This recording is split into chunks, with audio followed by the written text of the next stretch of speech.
My cool, heady Topper sweatshirt. Ooh, look at me. Is the mic okay? So we can start anytime? Getting some good penetration in Frederick, so I like seeing that.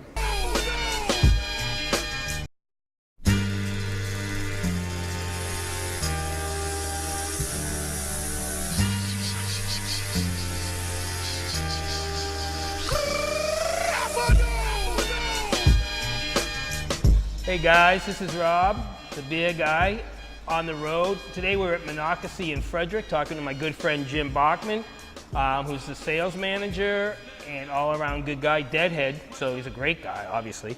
What's happening with Monocacy? Well, first, welcome back. We've been going through some fun and exciting expansion here. We've got some new equipment that we brought in the last year and a half or so, some new fermentation vessels, some new bottling equipment, all kinds of good stuff there. We're increasing our capacity in the tasting room, and we're introducing more beers, the Blank Slate series. Last year we released our Goza Valthea, which was amazing. The Goza style ale with pink Himalayan salt, Awesome. hibiscus, really, really beautiful beer. With the reintroduction of the Goza, we're also releasing a new, to be called a year-round beer, Radiance, a double IPA. So I'm Maggie, I'm the QA manager for Monocacy Brewing Company. I've been here since Monocacy started. I was originally a brewer at Brewer's Alley right out of college. I have a degree in food science from UC Davis, and when we built this company, I was able to transfer and build up the lab from the ground up. We're small, we're underrated, but we do have that quality that will see us through. You know, we're a little bit slower moving company. We don't jump necessarily right away on something, but we do have a ton of potential. And the Blank Slate series, it allows all of us, our brewers, our cellarmen, myself, to make recipes and find stuff, to try new things, try new recipes, new styles, and just see what people like. And that's where like the Radiance came from, was a brewer fun time. That's what our Blank Slate series is. The Blank Slate series is a great outlet for all this creativity. Right. We have a 3-barrel system that we can utilize to do that, and then we can scale things up to the 25. So we brew the Monocacy Brewing Company beer at the Monocacy Brewing Company brewery, but we also contract brew our own brands of the Brewer's Alley stuff. So when you're out shopping, you're going to see 2 different portfolios on the shelf, especially at places like Whitey's, but that includes the Monocacy stuff, which is a little bit more American craft, and then our more traditional European beers in the Brewer's Alley portfolio. Brewer's Alley started in 1996 as Frederick's original brew pub. My boss, Phil Bowers, was an avid home brewer, opened the company, and was really thrilled to bring craft beer to downtown Frederick. In 2012, we needed to get out of our contract relationship with a couple of other local breweries and find a way to brew our own beer. So we purchased this building. It was originally an ice cream factory until the 70s, and then kind of had a couple of other uses since then, and then we thought it was a perfect fit for a brewing company. Next door we have the Flying Barrel. The Flying Barrel is a brew on-premise homebrew shop, so you can come in, learn how to brew. You can buy all of your ingredients for both beer and wine making. There may or may not be people going in there to try to find equipment to do some distilling. Right. And they are a tenant of ours, so we bought the building, we lease out that space. It's a great symbiotic relationship. Yeah, I mean, you have a captured audience. They come after they get done over there, they come over here. And what are you going to do for 45 minutes during a boil? Exactly. Come over here and have a beer. Have a couple beers. And for Brutus, which is a fantastic imperial stout, the coffee place is right across the street. Yeah, so we source all of the whole beans for the Brutus Coffee Imperial Stout from Dublin Roasters. They are right out of our front door, maybe 100 yards across the street. It's a really great location. The coffee is excellent, and it's a really nice way for us to be able to include a local ingredient in our brands. Our head brewer, Todd Perkins, and our brewmaster, Tom Flores, have been working together to craft some really neat recipes here. Tom was the first brewmaster at Clipper City when Hugh Sisson opened, and then in 1997 he moved to Brewer's Alley and took over the role as the Director of Brewing Operations and Brewmaster. We operate a farm in Frederick for Brewer's Alley and our sister restaurants, and that farm grows all kinds of produce. We get a lot of hot peppers from that farm, and we used some of those peppers in this Doppelbock.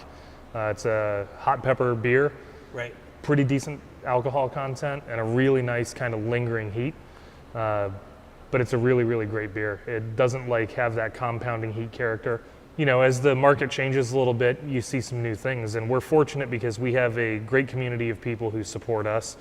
We have a lot of local people that are living in what's now kind of the outskirts of downtown, but are still considered part of the city population. And we're very accessible to those folks. We're right off of a couple of major thoroughfares. So it makes getting to the brewery easy. It makes commuting here easy if you want to bring your bicycle or you want to drive. And we're walkable for a lot of people in the community, which is nice. We have a really good relationship with the Bike Doctor Frederick cycling team. They have over 60 riders in different types of races, different types of competition, including youth league and adult leagues. So it's really. Do they do bike beer runs? I know they do that in a lot of places. Yeah, they especially now they're getting more stops. They certainly make sure that they're including beer in every one of their events. So any of the big races that they're helping to promote or that they're working, our beer is always a showcased piece there. It's a really nice thing. The other really great thing that we have is we have a tasting room on site that allows guests to come in and try what we're offering on the Blank Slate series, which are typically exclusive trials in the brewery. I'm Erin Martin. I work in the tasting room. I'm a server. Jason Weaver, the tasting room manager. It's a really cool community, and you get to meet just a number of interesting people or knowledgeable people, and everybody I've met in the beer community is very generous with their time and their knowledge. They just like to share the product, share what they know, and that's been a lot of fun. It's a self-taught kind of experience for me, so I've been learning a lot and really enjoying that. I don't leave the tap room. I'm there every 22 hours a week that we're open, plus 10 hours doing all the maintenance behind the scenes, keeping the kegs fresh and keeping the lines good. So nothing really fun and exciting minus slinging beer and talking to people all day long. Yeah, we're very fortunate that we have a lot of knowledge to be passed down through our brewing staff. All of our production team are all people that have not only got the on-hands experience being in a brewery or having worked for breweries in the past, but we also have a group of people that are all educated. How many people are here overall? So our full-time staff in the brewery for production is made up of 5 people. Okay.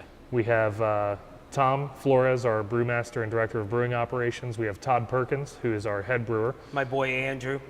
Andrew's on the delivery side. He doesn't help production much, but Andrew's a good dude. Andrew's under my wing. We have Maggie Lentz, who's our quality assurance manager, Chad Hooper, who is our cellar tech, and then the guy who does all of the nitty-gritty and gets all of the beer made is Daryl Eisenbarth. He's our brewer. Nice. So we've got a very great skill set from all these people. They all understand what beer is and how to make good beer, and they're totally capable of sharing that execution with each other. Well, Todd was close to us, so he may be making an appearance on Shelfies. And we should do that. We will do that around the time Radiance comes out in package, which is hell of an end idea. of April. End of April, early May. You should see Perfect. Radiance in 6-packs. That'd be perfect. We're going to need some people on there for that.